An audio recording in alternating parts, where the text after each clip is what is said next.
केंद्रीय रक्षा मंत्री राजनाथ सिंह काली कांकेर में एक जनसभा ला संबोधित करत किहिन की छत्तीसगढ़ में 15 साल में भाजपा के सरकार रही से तब अनेक विकास के काम करेगी से फिर पाछू 4.5 साल ले यहाँ कांग्रेस के सरकार है जिसमें राशन घोटाला, शराब घोटाला और धर्मांतरण जैसे मुद्दा बड़े हो गए है। डबल इंजन की का जो पावर मिलना चाहिए वह लगातार 15 वर्षों तक इनको नहीं मिला था, केवल 5 वर्षों तक मिला था। इसके बावजूद उन्होंने छत्तीसगढ़ को बढ़ाया, उन्होंने छत्तीसगढ़ को सजाया, उन्होंने छत्तीसगढ़ को संवारा और देश का एक प्रगतिशील राज्य बनाने का काम यदि किसी ने किया है तो आपके डॉक्टर रमन सिंह जी ने किया।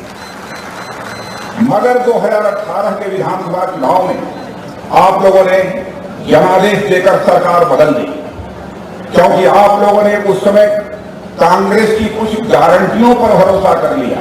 कांग्रेस के लोगों ने यह गारंटी दी कि हम आएंगे, यह कर देंगे, वह कर देंगे। आपको लगता था नई सरकार बनेगी और अधिक तेजी से काम हुआ, लेकिन आप जानते हैं नतीजा ठीक उसका उल्टा हुआ मेरे बहनों भाइयों। आपने सोचा था कि प्रदेश सरकार बदलकर हम एक बार नई सरकार का भी स्वाद चख लें। इस चक्कर में आपने डॉक्टर रमन सिंह की सरकार को बदल दिया, लेकिन स्वाद इस सरकार का कैसा है ये मुझे बताने की जरूरत नहीं है, इसका अनुभव आप स्वयं करें। उनका कहने से कि लोगन मन ला एक बार फिर से भाजपा के सरकार बनाए के प्रयास करना चाहिए जिखले राज्य ला दोबारा विकास के रास्ता में आगू बढ़ाए जा सके। ब्यूरो रिपोर्ट, उतलंघा न्यूज।